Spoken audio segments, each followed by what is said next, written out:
Hello, and welcome back to the Handy Outdoorsman. Today we got an indoor project, and I'm going to show you how to rebuild the regulator on a portable air compressor.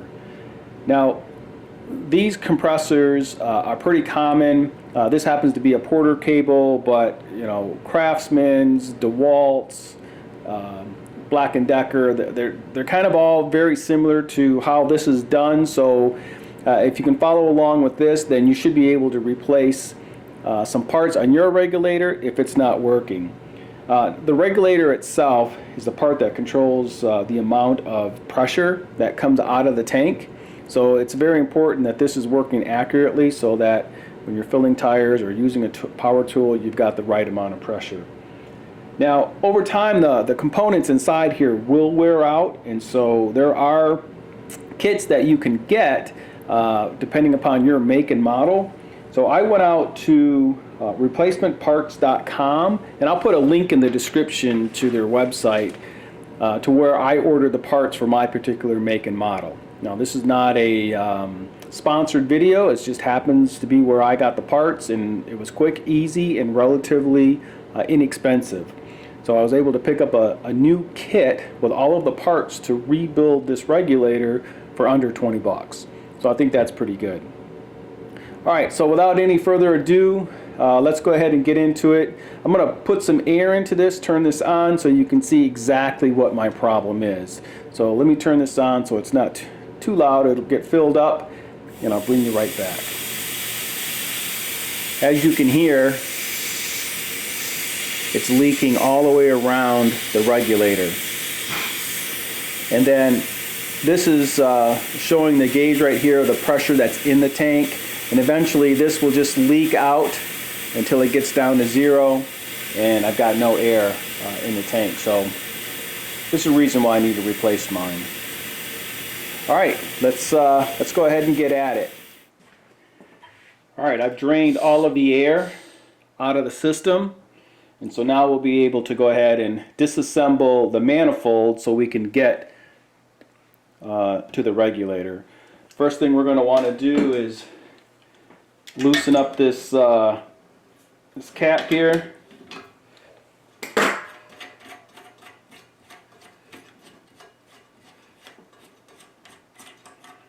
Take this off, and we have two bolts here that's holding the manifold to the frame.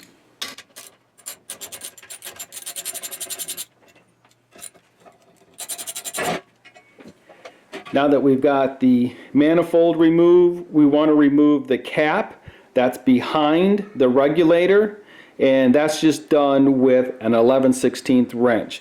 Now I've gone ahead and loosened this, and I'm going to pull this out, but you want to be careful because this cap has a spring in it, and so this is in here under pressure.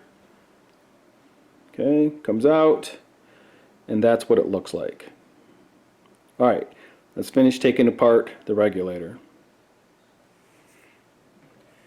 Alright, now that we have the cap off, we need to remove the regulator itself, and then you can just take a pair of pliers here and just twist this off, loosen that up, and then this should come off. There you go. Alright. Let's go ahead and put this down. Let me go ahead and break this apart. So what you want to do is you want to pull off the cap like so, and then take this and push it through, and then you'll see the rear seal and a spring assembly. So you want to keep these parts because these did not come with the rebuild kit that I ordered, just the gaskets and the internals of the cap. So keep track of these because you're going to reuse them. Now the kit comes with a new cap and an O-ring. We're going to place that right on here. Now the instruction says to go ahead and lubricate all of the O-rings. So we're going to lubricate the one we just installed, and there was already one installed on here. We're going to put some lubricant on that. So a little bit that came with the kit we'll put on here. and then we'll just work that all the way around.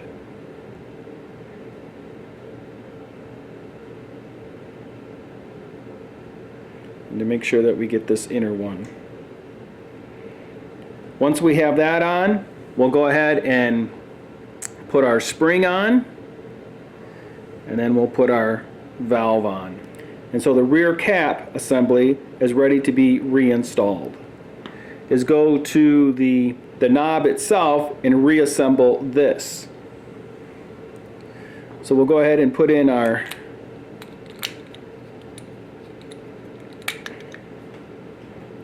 this here, put the spring back in, and then with the kit it came with a new disc, a new back disc.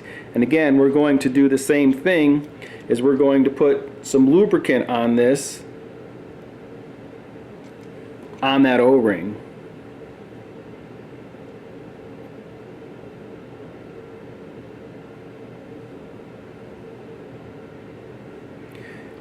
And then we're just going to press this into the back of the regulator, just like so.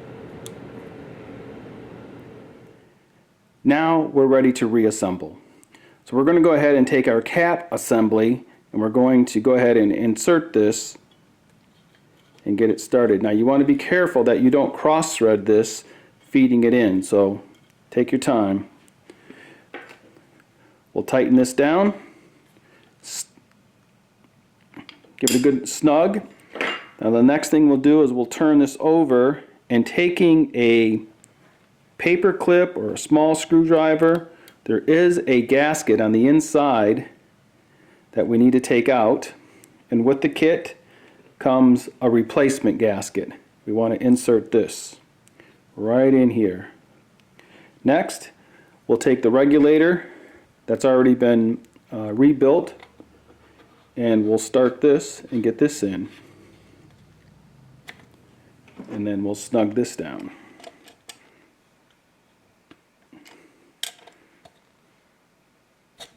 Okay. Now we'll take the manifold and reinstall it in the frame.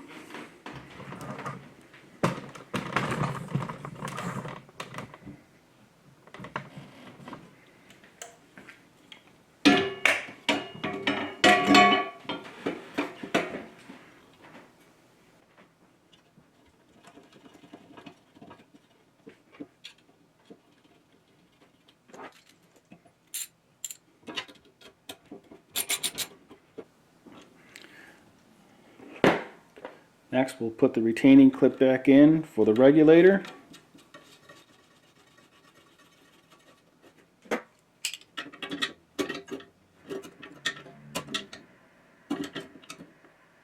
And we'll reinstall the cap. Okay. Now, we'll turn it on and see if that fixed our problem.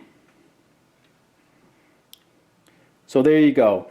The air compressor is now holding air. I'm able to use it again, and it took me less than maybe 15 minutes to do the repair and cost less than $20.